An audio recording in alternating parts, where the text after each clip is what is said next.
Καλησπέρα παιδες, είμαι ο Λίας, ο Randy Gamer και σήμερα κάνουμε review το Attack on Titan επεισόδιο 18. Ένα επεισόδιο το οποίο μας ξεκινάει χαλαρά βασικά στο ξεκίνημα, βλέποντας τον Reiner, τον Armin και τον Zan να είναι κρυμμένοι κάτω από κάτι δέντρα. Ο The Reiner να φροντίζει τις πληγές του Armin και τον εξοπλισμό του και ο Zan να σφυράει απεγνωσμένα, πας και έρθει το άλογο του επειδή χάθηκε στην αναμέτρησή τους με την Ξανθιά Titan, αλλά δεν εμφανίζεται καθόλου. Το οποίο σημαίνει ότι στο τέλος τα παιδιά βρίσκονται μπροστά σε μια δύσκολη απόφαση του στυλ ότι κάποιος από τους τρεις θα πρέπει να μείνει πίσω αναγκαστικά, επειδή δεν γίνεται τρία άτομα να ανεβούν στο ίδιο άλογο και να πάνε να βρουν τους υπόλοιπους. Ο Armin πετάει μια φωτοβολίδα πριν κάνουν αυτή την απόφαση, ελπίζοντας ότι κάποιος θα τη δει τέλος πάντων. Εκεί όμως που πιστεύουν ότι ο χρόνος πλέον έχει περάσει και ότι κάποιος θα πρέπει να μείνει πίσω, και ο Armin παίρνει την πρωτοβουλία να μείνει εκείνος πίσω. Αν και ο Zan και ο Reiner μένουν έκπληκτοι από την απόφαση του αυτή, εμφανίζεται ξαφνικά η Κρίστα με δύο άλογα κιόλας, σαν απομηχανίστεως στην κυριολεξία, και του σώζει τη ζωή σε γενικές γραμμές. Και μάλιστα ήταν πάρα πολύ αστείο βλέποντας και τον Armin και τον Zan και τον Reiner να την κοιτάνε σαν μαλάκες, ξέρετε, έκθαμβοι, ας πούμε, επειδή πέφτει απάνω της και το φως του ηλίου στην Κρίστα και φαίνεται σαν μία άγγελος. Και ο Reiner ειδικά λέει την κλασική του την ατάκα παντρέψουμε, ας πούμε, και ήταν μια πάρα πολύ αστεία στιγμή, πάρα πολύ ωραία στιγμή αυτή. Και τέλος πάντων όλοι μαζί πάνε να βρουν το υπόλοιπο το τάγμα τέλος πάντων,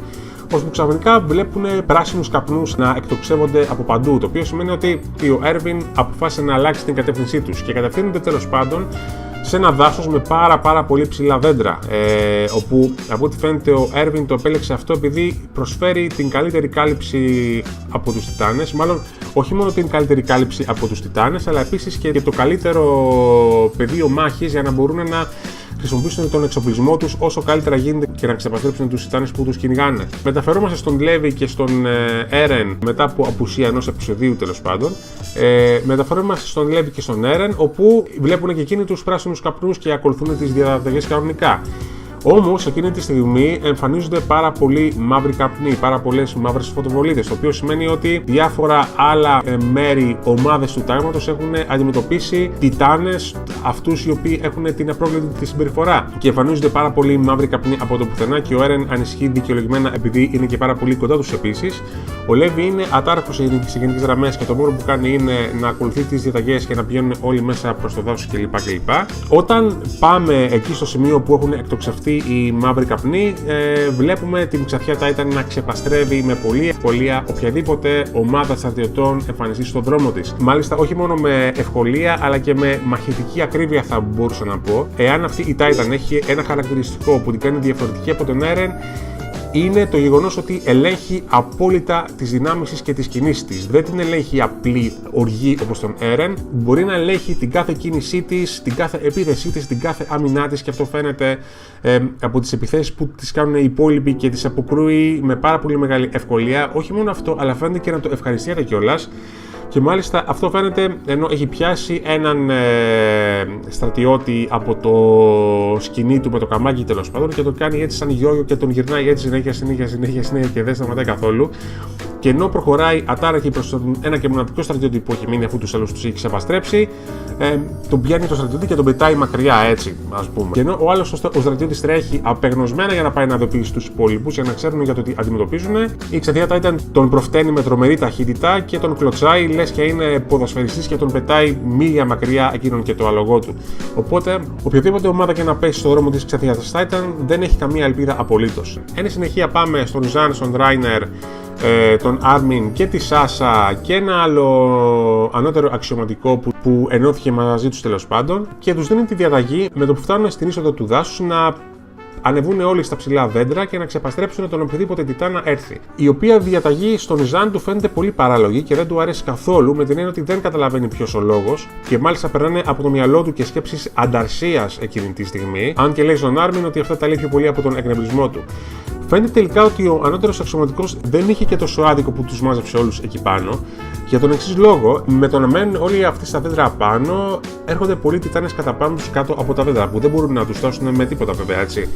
Αλλά από ό,τι φαίνεται, κάνοντας την κίνηση αυτή, φαίνεται ότι τραβάνε προς το μέρος τους ένα σωρό Τιτάνες οι οποίοι θα μπορούσαν να πάνε και να ακολουθήσουν το υπόλοιπο το τάγμα, το οποίο φαίνεται ότι μπαίνει στο δάσος μέσα. Οπότε ήταν πολύ καλή κίνηση αυτή η οποία έκανε ο αξιωματικός, κατά τη δικιά μου γνώμη, διότι έτσι τραβάει ένα μεγάλο μέρος των Τιτάνων προς το μέρος τους από το να πηγαίνουν και να κυνηγάνε τους υπόλοιπους. Αυτή είναι δικιά μου θεωρία, δεν ξέρω αν συμφωνείτε, αλλά νομίζω ότι ο αξιωματικός είχε δίκιο παρόλο τον εκνευρισμό του Ζαν για την απόφασή του. Και στο τέλος μετά, ο Έρβιν φαίνεται ότι έχει καταλάβει ότι η Ξανθιά Τιτάνας ότι τους ακολουθεί, ή μάλλον ότι κάτι το παράξενο τους ακολουθεί. Γι' αυτό φαίνεται και εξάλλου δίνει τη διαταγή να μπουν στο ψηλό το δάσος μέσα.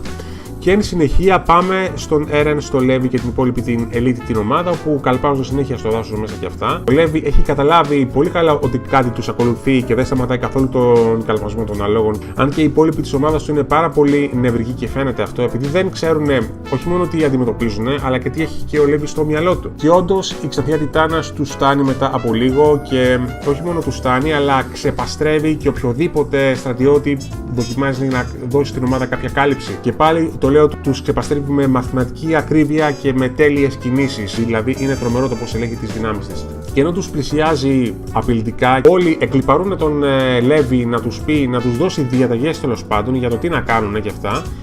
Αλλά ο Λέβι δεν μιλάει καθόλου. Το μόνο που κάνει είναι σηκώνει το πιστόλι της φωτοβολίδας του και τους λέει: παιδιά, καλύψτε τα αυτιά σας γιατί θα κάνω κάτι. Και το επεισόδιο τελείωνε εκεί. Ήταν ένα καλό επεισόδιο για άλλη μια φορά, μου άρεσε πάρα πολύ. Ξεκίνησε λίγο χαλαρά με τον Ράινερ, τον Ζαν και τον Άρμιν, αλλά μετά τα πράγματα σιγά σιγά ξεκίνησαν και παίρνουν τον ρυθμό τους όπως και πριν. Το λέω και πάλι, η Ξανθιά Titan είναι μια απίστευτη χαρακτήρας με την έννοια ότι σε αντίθεση με τον Έρεν που μεταμορφώνεται και γίνεται ένα κτήνος χωρίς λογική που ακολουθεί μόνο την οργή του τέλος πάντων και με λίγη λογική, η Ξανθιά Titan όχι μόνο ξέρει το πώς να πολεμάει, αλλά ελέγχει και τις δυνάμεις της στο έπακρο και με μαθηματική ακρίβεια. Ό,τι κίνηση και να κάνει, επιθετική ή αμυντική, την κάνει με τρομερή ακρίβεια, αλλά όχι μόνο αυτό, έχει πλήρη συνείδηση και γνώση των δυνάμεών της, το οποίο σημαίνει ότι τη βλέπουμε ας πούμε να παίρνει ένα στρατιώτη και να το κάνει γιόγιο έτσι για παιχνίδι, για πλάκα. Και βλέπουμε επίσης και μια μικρή ικανοποίηση στο πρόσωπό της όταν ξεπαστρεύει τους αντίπαλους τους στρατιώτες. Είναι πολύ badass χαρακτήρας και ξέρει τι θέλει, ξέρει τι πρέπει να κυνηγήσει και δεν αφήνει κανέναν να την σταματήσει από αυτό. Μια άλλη σκέψη που έρχεται στο μυαλό μου είναι για το σκοπό της αποστολής, με την έννοια ότι έχω ξεκινήσει να μην καταλαβαίνω για ποιο λόγο βγήκανε από τα τείχη από την αρχή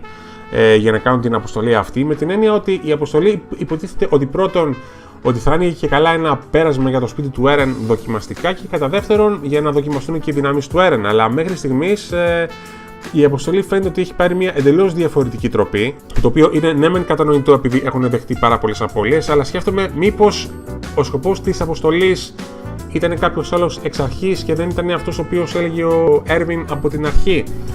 Με την έννοια ότι τους βλέπουμε όλους να κατευθύνονται προς το δάσος με τα μεγάλα δέντρα και βλέπουμε και την Ξανθιά την Τιτάνα να τους κυνηγάει από την αρχή της αποστολής, έτσι. Και σκέφτομαι ότι είναι δικιά μου θεωρία αυτό, μήπως ο Έρβιν ήξερε για την Ξανθιά την Τιτάνα από πριν και την έκανε αυτή την αποστολή για να την τραβήξει στο δάσος μέσα, έτσι ώστε να μπορέσουν να την ξεπαστρέψουν ευκολότερα. Αυτή είναι μια δικιά μου σκέψη, δικιά μου θεωρία, αλλά βλέποντας την αποστολή το πώς κυλάει και το πόσο ήρεμος είναι και ο Έρβιν επίσης, επειδή ξέρει το τι συμβαίνει πάνω κάτω, σκέφτομαι μήπως η αποστολή τελικά είχε ένα διαφορετικό σκοπό από αυτόν τον οποίο προοριζόταν αρχικά. Λέω τώρα, δικιά μου σκέψη, δικιά μου θεωρία, μπορείτε ελεύθερα να διαφωνήσετε αν θέλετε. Θα δούμε όμως τι θα γίνει στο επόμενο το επεισόδιο. Και τέλος, την Ξανθιά την Τιτάνα για άλλη μια φορά που τη βλέπουμε να πλησιάζει τον Λέβι και την ομάδα του και τον Έρεν και που ξεπαστρεύει πάλι ό,τι στρατιώτη πέφτει στον δρόμο της πάρα πολύ εύκολα. Βλέπουμε τον τρόμο στα μέλη της ομάδας του Λέβι που τον εκλιπαρούν να τους δώσει μια διαταγή για να κάνουν κάτι. Αλλά ο Λέβι, που είναι τρομερά ήρεμος όπως πάντα, δεν χάνει καθόλου την ψυχραιμία του, απλά σηκώνει ένα πιστόλι φωτοβολίδας και λέει: καλύψτε τα αυτιά σας και μην κάνετε τίποτα άλλο. Πιστεύω ότι η τελική μάχη μεταξύ της Ξανθιά Titan και όλων των υπολείπων θα είναι κάτι το τρομερό. Πιστεύω ότι μόνο ο Λέβι και η Μικάσα μπορούν να την νικήσουν και το λέω αυτό με την έννοια ότι όπως τη βλέπουμε που κυνηγάει την ομάδα του Λέβι, αποφεύγει και τα δέντρα πάρα πολύ εύκολα και τα χρησιμοποιεί και προς όφελός κατά μία έννοια για να ξεπαστρέψει τους άλλους τους στρατιώτες. Οπότε πιστεύω ότι αυτή την αντίπαλο είτε πρέπει ο Έρεν να γίνει Τιτάνας και να την αντιμετωπίσει στα ίσα, ή θα πρέπει ο Λέβι με τη Μικάσα να την πιάσουν και να την ξεπαστρέψουν. Μόνο έτσι το βλέπω το θέμα να λύνεται, επειδή φοβάμαι ότι όλοι οι υπόλοιποι στρατιώτες θα φάνε τα μούτρα τους πάρα πολύ απλά. Πολύ καλό επεισόδιο, πηγαίνετε να το δείτε, θα σας αρέσει πάρα πολύ. Η Ξανθιά Τιτάνας είναι ο στάρ του επεισοδίου για άλλη μια φορά. Και ελπίζω όμως το επόμενο επεισόδιο να βρουν επιτέλους κάποιο τρόπο να την αντιμετωπίσουν, επειδή έχει προκαλέσει τρομερές απώλειες σε όλους, σε όλη την αποστολή και ελπίζω να κάνουν κάτι για να την αντιμετωπίσουν ευκολότερα. Επειδή αν συνεχίσει το πράγμα έτσι, ένας θεός ξέρει το τι θα γίνει. Αυτά παιδες, εύχομαι ένα καλό απόγευμα, εύχομαι καλά να περάσετε ό,τι και να κάνετε, να περνάτε καλά. Υπόψη μια διευκρίνηση. Ξέρω πολύ ότι διαμαρτύρεστε για την ποιότητα του βίντεο στα τελευταία μου τα reviews. Φταίει η κάμερά μου, την οποία θα πρέπει να την αλλάξω ή την επόμενη εβδομάδα ή τις επόμενες τις 2 τις εβδομάδες. Ξέρω ότι η κάμερα ότι πρέπει να αλλάξει και να φύγει από τη μέση. Θα το κάνω και αυτό, μην ανησυχείτε. Κάνω ό,τι μπορώ για να βελτιώνω την ποιότητα των review μου. Πάντα κάνω κάτι για να βελτιώνω την ποιότητα των reviews. Σιγά σιγά βέβαια και όσο μου το επιτρέπουν και τα οικονομικά μου. Υπόψη είναι ότι έχω αποκτήσει και σελίδα στο Facebook, κλικάρτε και κάντε like, τη διεύθυνση θα τη βρείτε στο description από κάτω. Και αυτά παιδιά, ευχαριστώ πάρα πολύ για την υποστήριξή σας, να είστε πάντα καλά και θα πούμε στο επόμενο μου το review. Γεια σας!